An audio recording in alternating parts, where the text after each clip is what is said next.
Hello guys, welcome to another video. Vampire and Slime Back in Time, Rimuru x Luminous, by M_Swedgy. CH14, A Wolf's Mistake. Rimuru. We are finally outside. It felt like we stayed there forever, I said in ecstasy, feeling the sun's rays fall on me. Rimuru. Wait, aren't vampires supposed to die if they get in contact with sunlight? Luminous. Not all vampires are like that. Some overcome that weakness and are called surmounters. Her reply had a slightly proud tone and her chest was somewhat puffed. Moving through the lush green forest, through the waves of warm, fresh air, accompanied by the sounds of birds chirping. A beautiful walk, except for the sounds of rumbling and crying from the panicking group of goblins coming in our direction. Goblin. SS Strong One, do you have any business ahead of here? The soon-to-be-named Rigger said. Though his words were overshadowed by the jingling noise of their shacking armor and rusty swords, which they are almost unable to hold. Luminous. Ho, I didn't expect you to survive my aura, let alone come all the way here. Goblin. I am sorry, miss, but we were talking to the strong one in your arms. At his words, her temple vein bulged enough that even if she didn't squeeze me hard enough to kill a man, I would have noticed her anger, even if her closed eyes and big smile stated otherwise. Goblin. We are sorry. Please have mercy. They plead, writhing in pain on the ground as Luminous unleashed her haki. Rimuru. Oi, Luminous, you're going to kill them at his rate. Luminous. Their disrespect made me angry, how could they not sense my aura? Open double angle bracket Luminous San. I completely concealed your aura, close double angle bracket. Rimuru. Wait, you made them misunderstand on purpose? If you forgot, this means telepathy, soul corridor communication. Open double angle bracket no master. It was just to declare you master as the superior, close double angle bracket. Luminous. And why exactly did you want to do that? And even then, why did you do it that way? Open double angle bracket teehee, close double angle bracket Luminous. What do, Goblin? Strong Ones, what do you want from beings like us? The goblin timidly asked as the pressure on him suddenly disappeared, despite the aura that attracted him here still lingering. Rimuru. What do we want? A place to stay in for now, can you do that? Goblin. We can do that, but I fear it won't live up to your standards. Luminous. It doesn't matter, just lead us there. The goblin nodded its head, stood up, and started walking deeper into the forest. We arrived soon after at a small village filled with huts made of dried grass, leaves, and sticks, decorated with deer-like skulls. We entered the second biggest hut, the one located at the center of the village. Its roof is embroidered with a picture of a dragon covering a few goblins surrounded by trees with its wing. Luminous sat on a patch of hay, presumably a sitting spot. A bit after, an old goblin, the soon-to-be-named Arjerd, entered with his son. He explained the same things he did last time. Luminous didn't hear it before, so she was paying attention to what he was saying. As for me, I was just zoning off, and by that, I mean staring at Luminous' face. Luminous.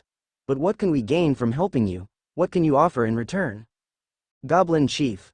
We pledge to you our absolute loyalty, he said as both he and his son bowed down to the point their heads touched the ground. Loud howling noises. Suddenly, a loud howl was heard from the distance. The wolves were declaring their attack will be tonight. Rimuru. That's good enough. We agree to help you. Ouroboros, which was acting like my scarf this whole time, extended his head and moved it up and down repeatedly. Many goblins that were peeking in from the entrance came in with bright smiles, before bowing like their leaders. Luminous. Now don't just sit here like fools, you need to prepare for this. She got up and went outside the hut before pointing to one of the few huts around. Luminous. Deconstruct those lousy shacks and build a fence with them. Everybody else who isn't building the fence will come with me. Rimuru, do you have anything you're planning to do? Rimuru. Yes, I'm going to heal the injured ones. Luminous. When you're done healing them, tell them to go there, I will be taking care of them, she said, pointing to an empty area behind the village. Rimuru. Okay, I said before jumping out of her arms. She really is an impressive leader. It makes sense since she was the leader of most of the West, and her leadership isn't the only impressive thing. Open double angle bracket master. Why don't you ask her out for a date? Close double angle bracket. Stop joking around, great sage. Open double angle bracket foofoof. You aren't as flustered as I thought. Master, close double angle bracket.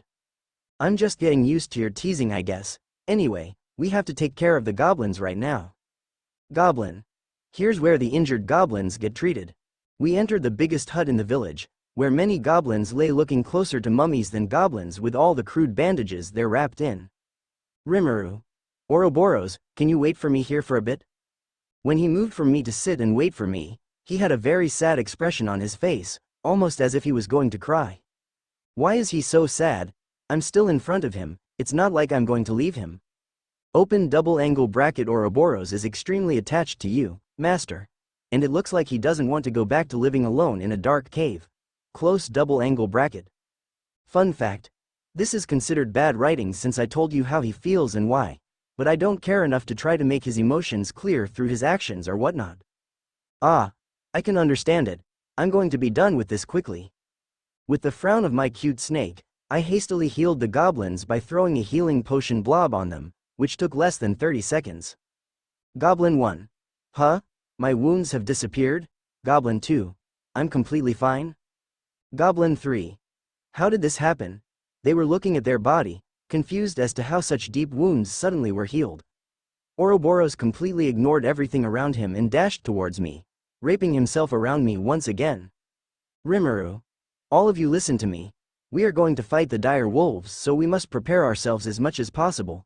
For now, go behind the village, you will know what to do there. Hearing that they have to fight with the dire wolves, all of them became anxious because of their past experiences with them. Goblin Chief. All of you, calm down. I'm sure that with the help of the strong ones, we will win this time, he declared to them, making them calm down and reigniting their vigor to fight. They headed out to Luminous and I followed them, as I was curious as to what she was doing with them. Clang clang ting asterisk. I could from the sounds alone guess what was happening. I went to Luminous, who was instructing them from the side as they were fighting with each other using their rusty swords. Rimuru. Why are you training them with swords? Isn't it better for them to use bows so that they can shoot the wolf from behind the fence? Luminous.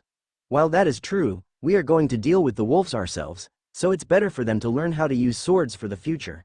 And they can also better deal with any wolf that slips past us that way as well. Rimuru. Oh, that makes sense. I'm going to check up on how they're doing with the fence. Nighttime held up by Luminous, who's standing at the opening of the fence. I used open black lens bracket sticky steel thread close black lens bracket to set up a trap with only the stickiness to capture as many wolves as possible. Howling noises. Pack leader. Do you think building a fence would give you a chance to win?